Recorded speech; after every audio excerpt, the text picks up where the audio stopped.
मणिपुर में करीब 600 दिन हो गए जब से ये हिंसा का दौर स्टार्ट हुआ है। आप देश के गृह मंत्री हैं, माना जाता है कि पटेल साहब के बाद सबसे शक्तिशाली और यशस्वी गृह मंत्री। आप 600 दिन में ये प्रॉब्लम क्यों नहीं सॉल्व कर पाए? नहीं, देखिए, वहां नस्ली हिंसा है। ये कोई ना टेररिज्म का प्रॉब्लम है, ना एक प्रकार से धर्म के आधार पर हुए दंगे हैं। ये नस्ली हिंसा है। मणिपुर का एक इतिहास है। मैं इससे एक्सक्यूज के रूप में नहीं कह रहा हूँ, बैकग्राउंड बता रहा हूँ। जब भी मणिपुर में नस्ली हिंसा हुई, 1-1.5 साल तक ये चला है, कई बार 3-3 साल चला है, और बहुत सारे लोग इसमें मारे गए हैं। ये नस्ली हिंसा के कारण हुआ है, लोगों के मन में दूरी हुई है।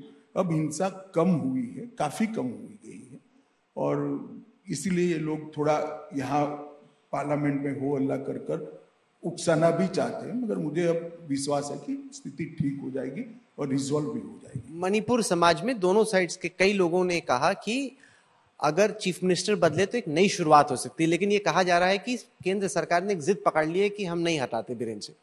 देखिए राहुल जी, कोई भी सवाल को इस तरह से पूछना जर्नलिस्ट के लिए बड़ा सरल होता है। चीफ मिनिस्टर बदलने का निर्णय पार्टी करती है, एक बात, और बदलेंगे तो भी क्या रिएक्शन आएगा उसकी भी चिंता करनी पड़ती है, क्योंकि वो भी दो कम्युनिटी के बीच में जो संघर्ष है उसमें से एक कम्युनिटी से है। ये सारी चीजों का हम संज्ञान ले रहे हैं, दोनों पक्षों से बात कर रहे हैं, कोई एमिकेबल सॉल्यूशन हम ढूंढ निकालेंगे। भारत और अमेरिका साधारण तौर पे स्ट्रेटेजिक एलाइज हैं, दोस्ती बहुत गहरी है। हाल ही में हमने देखा कि भारत की सरकार ने पहली दफा अमेरिका की डीप स्टेट पे आरोप लगाया कि भारत में जो गतिविधियां हैं, जो विपक्ष को ये असला मिल रहा है, उसको अमेरिकन डीप स्टेट स्पॉन्सर कर रहा है। उसके बाद अमेरिका के अमेरिकन स्टेट से क्या लेन देन? अमेरिकन डीप स्टेट आप ही की सरकार ने आरोप नहीं, वो तो ठीक है, हम अमेरिकन सरकार पर नहीं लगा रहे यार। नहीं, क्योंकि अमेरिकन एम्बेसडर और वहां की फॉरेन मिनिस्ट्री ने कहा कि ये तो बड़ा गलत है, इस तरह से आरोप नहीं लगा। वो ठीक है, हमारा एक स्टैंड है, हमने रखा है। सर, अमेरिका का नेबर है कनाडा। कनाडा ने आरोप लगाया कि ये लॉरेंस बिश्नोई भारत की जेल में है, और सीधे सीधे गृह मंत्रालय पे आरोप लग रहा है कि किसी तरीके से केंद्र सरकार की शय पे ये कनाडा में हिंसा करवा रहा है। अब सब ये जानना चाह रहे हैं कि अगर वो जेल में है तो ये कैसे हो रहा है? देखिए, विदेश मंत्री जी ने इनको कहा है कि आपके पास जो भी तथ्य हो हमारे सामने रखिए, हम कठोर कार्यवाही करेंगे, इसमें हमें कोई आपत्ति नहीं, क्योंकि आपने इतना छोटा सा जवाब दिया, मैं सोच रहा था कि थोड़ी तफसील से बातचीत होगी। अरे भाई, सवाल कितना बड़ा हो इससे मतलब नहीं है, जवाब सही हो इससे जवाब लंबा नहीं हो सकता ना। नहीं, पर ये जो लॉरेंस बिश्नोई पे जो आरोप लग रहे हैं वो तो जेल में है, ये कैसे गैंगस्टर? राजनीति में आरोप लगते हैं, जैसे आपका सवाल पूछना बड़ा स्वाभाविक होता है, इससे राजनीति में आरोप लगाना है। परंतु हमने, हमारे विदेश मंत्री जी ने उनको कहा है जो कि भी तथ्य है हमें दीजिए, हम उस पर एक्शन देंगे, तथ्य की राह देख रहे हैं। कल पूर्व राष्ट्रपति रामनाथ कोविंद जी यहां पर मंच पर थे, उन्होंने वन नेशन वन इलेक्शन की अपनी जो विजन है वो देश के सामने रखी। अब आपने कहा है कि आप उसको पार्लियामेंट में लाने वाले हैं, कैबिनेट ने इसको पास किया और आप इसको कानून बनाना चाहते हैं। आपका क्या टाइम फ्रेम है, आप कैसे इसको इम्प्लीमेंट होता देखते हैं? देखिए, टाइम फ्रेम के बारे में मैं कुछ नहीं कहूंगा, प्रिविलेज होगा, परंतु मैं वन नेशन वन इलेक्शन के बारे में जरूर कहना चाहता हूं। आज हम जो कुछ भी करते हैं, घमंडिया गठबंधन ने एक स्टैंड लिया है कि इसका विरोध करेंगे। हम कहेंगे राहुल गांधी जी अच्छे व्यक्ति है तो भी शायद वो विरोध करेंगे कि नहीं आप झूठ बोल रहे। ऐसी स्थिति में, ऐसी मानसिकता में लोग जी रहे हैं। वन नेशन वन इलेक्शन ये नई बात नहीं है। इस देश में 3 चुनाव वन नेशन वन इलेक्शन के तहत हुए। 52 में सभी चुनाव साथ में हुए। 57 में कोई कारणों से चुनाव अलग हो रहे थे तो 8 राज्यों के असेंबली भंग कर दी गई और चुनाव साथ में कराए। इसके तीसरा चुनाव भी कम हो base one nation one election हुआ। ये टूटा कहां?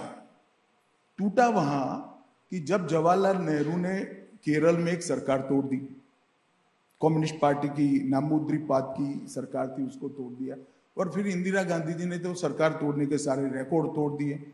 तो मिड टर्म इलेक्शन शुरू हुए और 71 में चुनाव जीतने के लिए लोकसभा का भी विसर्जन समय से पहले हो गया। वहां से मिसमैच हुआ है।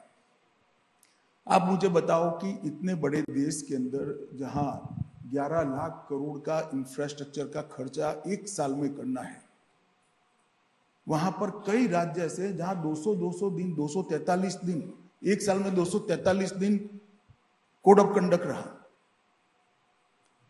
सुरक्षा, अगर वन नेशन वन इलेक्शन होता है तो सुरक्षा बल सिर्फ 3 महीने तक वहां रहेंगे, चुनाव के काम में रहेंगे। अभी सारे सुरक्षा बल कहीं ना कहीं चुनाव कराते रहते पूरा साल, 5 साल। चुनाव का ज्यादातर काम प्राथमिक शिक्षक करते हैं। वन नेशन वन इलेक्शन नहीं होता है, पंचायत का चुनाव हो गया, म्यूनिसिपैलिटी का हो गया, म्यूनिसिपल कॉरपोरेशन का हो गया, जिला पंचायत का हुआ, तहसील पंचायत का हुआ, असेंबली का हुआ, लोकसभा का हुआ। बच्चों को पढ़ाने की जगह काफी बड़ा समय शिक्षक इलेक्टोरल रोल को रिफॉर्म करने में और मतदान की ड्यूटी में रहते हैं, और खर्चा होता है वो अलग से होता है। मुझे एक बात बताइए कि वन नेशन वन इलेक्शन से देश का नुकसान है या फायदा है? अगर एक ही समय में पूरे देश का चुनाव एक साथ हो जाता है, पब्लिक को जहां वोट देना है वहां देगी, तो इससे क्या नुकसान है? मेरी तो समझ में नहीं आता है क्यों विरोध करें, ना विरोध करने का कारण बता रहे हैं। एक यह है कि अगर वन नेशन वन इलेक्शन हुआ और आपके पास मोदी जी जैसा चेहरा है तो आपको प्रेसिडेंशियल स्टाइल ऑफ इलेक्शन बन जाएगा, उसमें आपको फायदा मिलेगा। एक उनको कहीं ना कहीं इस बात की ये गलत फहमी है। 14 में भी मोदी जी थे, उड़ीसा में चुनाव एक साथ हुआ, असेंबली में हम हार गए थे। 19 में भी मोदी जी थे, वहां एक साथ चुनाव हुआ, हम हार गए थे। 19 में पूरे देश में प्रचंड बहुमत मिला, आंध्र प्रदेश में हम हार गए थे। ऐसे नहीं होता है। आप जनता को क्या समझते हैं? जनता सिर नीर करने की क्षमता सबसे ज्यादा अगर किसी में दुनिया भर की जनता में है तो भारत की जनता में है। वो अच्छे से सिर नीर करती है, इस पर भरोसा करना चाहिए। आपको तो चुनाव लड़ने लड़ाने में इतना मजा आता है, 5 साल में एक ही बार चुनाव हुआ तो क्या? आपको चुनाव व्यक्तिगत तौर पे लड़ने लड़ाने में इतना मजा आता है, देर रात तक लगे रहते हैं, सुबह सुबह स्टार्ट होकर 5 साल में एक ही बार चुनाव, आप बोर नहीं हो जाएंगे? नहीं, मैं चुनाव मजा के लिए नहीं लड़ रहा हूं, जनता को सच्चे मुद्दे की जानकारी देने के लिए लड़ रहा हूं। एक बात, और मेरी पार्टी को जिताने के लिए। मेरी पार्टी तो वैसे भी जीतने वाली, एक साथ होगा तो भी जीत जाएंगे। सर, हमने हाल ही में इंडिया टुडे ग्रुप में एक तहकीकात दिखाई इंडिया बांग्लादेश सीमा से, क्योंकि आपने इलीगल इमिग्रेंट्स का मुद्दा इतना बड़ा बनाया। हमने दिखाया कि किस तरीके से जगह जगह पे अभी भी कई सारे घुसपैठिए आ रहे थे, कई गैप्स थे, खासतौर से जो रिवरीन इलाके हैं जहां पे नदियां अपना रास्ता बदलती रहती है, वहां पे बहुत इन्फिल्ट्रेशन चल रहा था। अब आपको 10 साल हो गए सरकार में रहते रहते, मैं जानना चाहता हूं कि ये बांग्लादेश से जो इलीगल इन्फिल्ट्रेशन हो रही है, जैसे आपने नक्सलवाद के खिलाफ एक टाइमलाइन दी, आपकी क्या टाइमलाइन?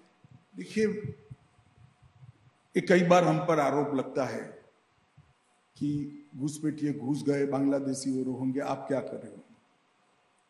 लगभग 96% सीमा पर फेंसिंग हो रही है, घुसपैठ वहां से नहीं हो रही।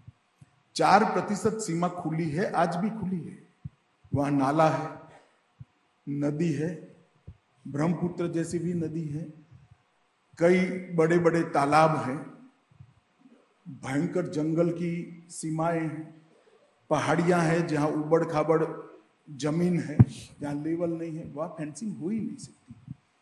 96% सीमा पर फेंसिंग हो चुकी है, 4% सीमा से घुसपैठ हो रही है। इसके गांव चिन्हित कर कर मैंने दिसंबर 2019 में राज्य सरकारों को भेजे हैं। कितने गांव के पटवारी, पुलिस थाने और कलेक्ट्रेट को आप जरा सेंसिटाइज करिए। नया रेशन कार्ड बनाने कोई आता है, कोई आधार कार्ड बनाने आता है, या मतदाता सूची में नाम देखना है, तो उसकी पूछताछ ढंग से हो।